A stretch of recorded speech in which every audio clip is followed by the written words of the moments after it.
Hey everyone, welcome to That's Cakeable. I'm Janine. This week I thought I'd try something a little bit new. So if you're a cakey person like me, you probably already know that Carlos is the master of modeling figurines. I guess you could say he's sort of like the Michelangelo of sugar art. So when I got the chance to get my hands on the Carlos Lischetti HD modeling paste, I couldn't wait to give it a go. So in this tutorial, you'll see me for a dummy cake, which I have not done in any of my tutorials before.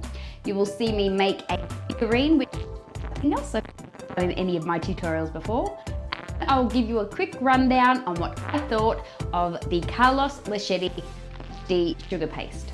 Okay, so without further ado, let's get on with it.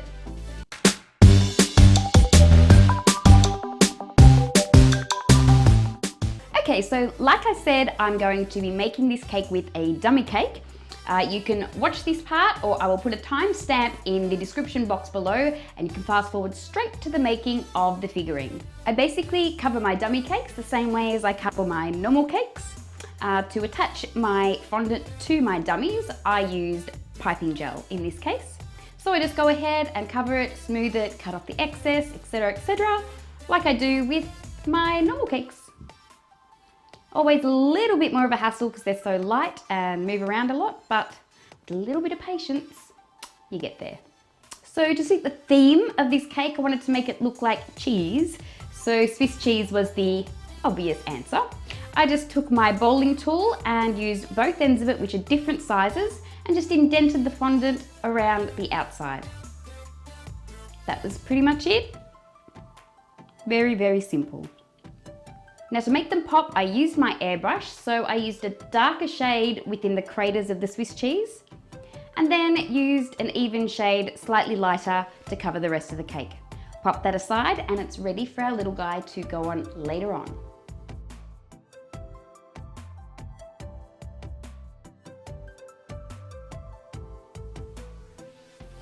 And here it is, Carlos Lischetti's high definition sugar modeling paste. It cost me $12.95, I think, for 250 grams at my local store. First thing I noticed is the packet's really hard to open, but that's okay, that means it stays fresh. Second thing I noticed, the smell. It smells like vinegar, like really vinegary. That led me, of course, to tasting it, and she doesn't taste too crash hot. Then again, most people don't eat modeling paste. Okay, so to make the mouse, I firstly rolled a piece of the modeling paste into an oval shape. And then I took my fingers and sort of made indents at the side of the head going up towards the top of the head, and pointed the top of the head also slightly. And then I pushed the base up, which gave him those chubby little cheeks. I took a scribe tool and just marked out where his little nose is. I made a flat sort of plane underneath where the nose is, just pushed it in gently. And then I used another clay tool to open up the mouth, pushing the bottom lip downwards, and then pushed up underneath with my Dresden tool, which gave the illusion of a bottom lip. I then took my Dresden tool, popped it inside that hole, and pulled the top lips outwards to make sure that they look like they are sitting in front of the bottom lip. Once again, pushing up under the chin there. And then I used my sugar shaper to define the chin a little bit more. Pushed the eyes in slightly more and made the top of the head a bit more pointed. Then I took my scribe tool again to make the little line that connects the mouth to the bottom of the nose. Now I'm marking in my eyes. Now they're quite low down and they're very, very almond shaped. So I'm just marking them in there so you can see where they're going to go. On both sides, of course. This mouse does have two eyes. Defining the nose a little bit more with my sugar shaper, and then taking my Dresden tool under those cheeks from the back of the neck and just defining that area also. Then I took my Dresden tool once again and pushed into those areas that we'd marked out for the eyes, so we've got nice deep eye sockets. I took a wire tool and just used that all over his head to make a fur texture. Now on to making his body. So I've taken some more of the Carlos Lischetti sugar paste and I've made it into a teardrop shape. And then about a quarter of the way down, I've run my finger across the top of it and made sort of a semicircle to define the chest area from the belly area. Sort of ends up looking a little bit like a beanbag. Also at the base there, I'm just pushing slightly inwards to where his haunches will be, his little legs will be. See what I mean by that sort of beanbag shape? Okay, so now using my fingers again, which are the modeling tools of Champions, I am marking out where his little haunches will be by just indenting like a semicircle on either side and then using my sugar shaper to define that. There we go. And then I gave him a belly button because, well, it's cute. I didn't show how I made the feet, silly me, but basically they were just a teardrop shape, sort of indented slightly in the center. And now I'm going on to making his arms. So I've taken a snake of fondant and unrolled one end into a ball shape and the other end into more of an oval shape that is quite a bit smaller. Just elongating the center part between them. Then I just took a small silicone shaper and I did the same with the feet. Just put a couple of lines in to where the paws are. Took another sugar shaper and the inside of the little paw. Okay, to make the ears was really super simple. I just used a small ball of white fondant that I squished down. Then I used my bowl tool to thin out the center of it.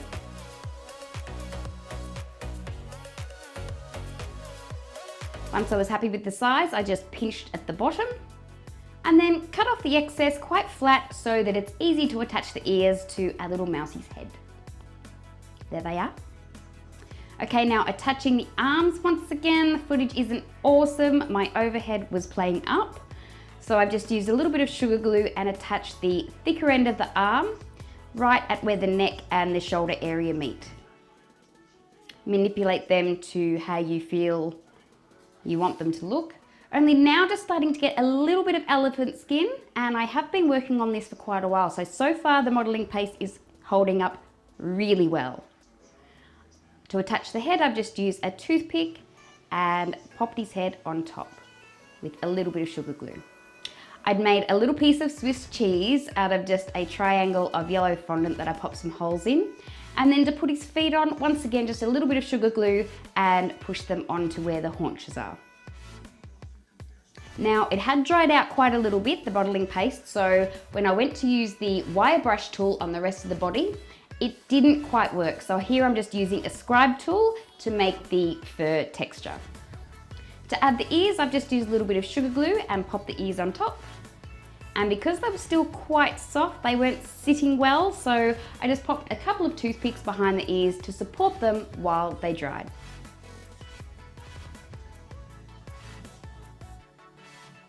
Now on to making his tail. I've taken a snake of the sugar paste and tapered it at one end. And once again, you can't see properly, but I am just adhering it with a little bit of sugar glue to his buttocks. To make his eyes, I took two tiny pieces of black fondant and rolled them into teardrop shapes, remembering once again that they are very almond-shaped eyes. A little bit of sugar glue in those sockets we made earlier and pop those in. Now to paint this little guy, I used a mixture of petal dust and alcohol. Then I marked out where I wanted to keep him white and then went ahead and painted the rest brown. I built up the color. As you can see, it's quite a thin consistency, and just went back in and kept building it up. Now in between coats, I would go in with a dry brush and just blend out all of that color. Because I was using a dust, it does dry back to a dust and lends itself to blending out very nicely.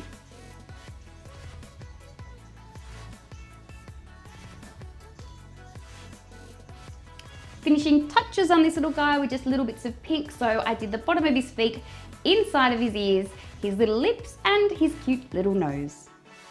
And to finish him off, I used a little bit of confectioner's glaze to make his eyes and nose all shiny.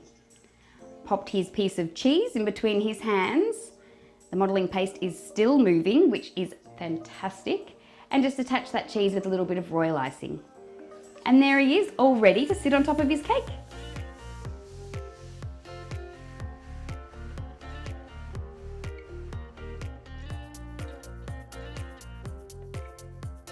And so there he is, my cute little mouse sitting on top of his Swiss cheese cake, eating his own Swiss cheese. So my review on the Carlos Lischetti high definition sugar modelling paste. I think I have to review from before. I said 250 grams, but it was $12.95 for 200 grams. So on first opening, like I said, smells a little bit funky and doesn't taste amazing. However, when you use it for what it's intended for, and that's modeling figurines, it was fantastic. It gave me a lot of time to be able to manipulate my figurine, which was great. And I'm not used to using modeling paste. I usually use gum paste and fondant, so that was a nice change. The other thing is like I said, 200 grams, $12.95. However, I made this little guy. Now I'm going to give you some sort of idea of how big he is. This little guy, and I only used 82 grams, so a little goes a long way. So guys, that brings us to the end of this tutorial / review. I really enjoyed making this little guy for you, and I hope you enjoyed watching it. Also, if you'd like me to do more reviews, just let me know in the comments box below. Also, let me know if you've tried this modelling paste and what you thought of it, or what other modelling pastes you use and would recommend. I'd love to try some others. Remember, if you like this video, don't forget to give it a thumbs up. And if you haven't already, please subscribe to my channel and don't forget to hit that notification bell so you don't miss out on any of my future content. Well guys, that brings us to the end of this week's video. I look forward to seeing you again next time, and don't forget, in the meantime, you can check out my other videos. Plus, I would really like if you'd do me a favor, go and get your cake on. See you next time. Bye.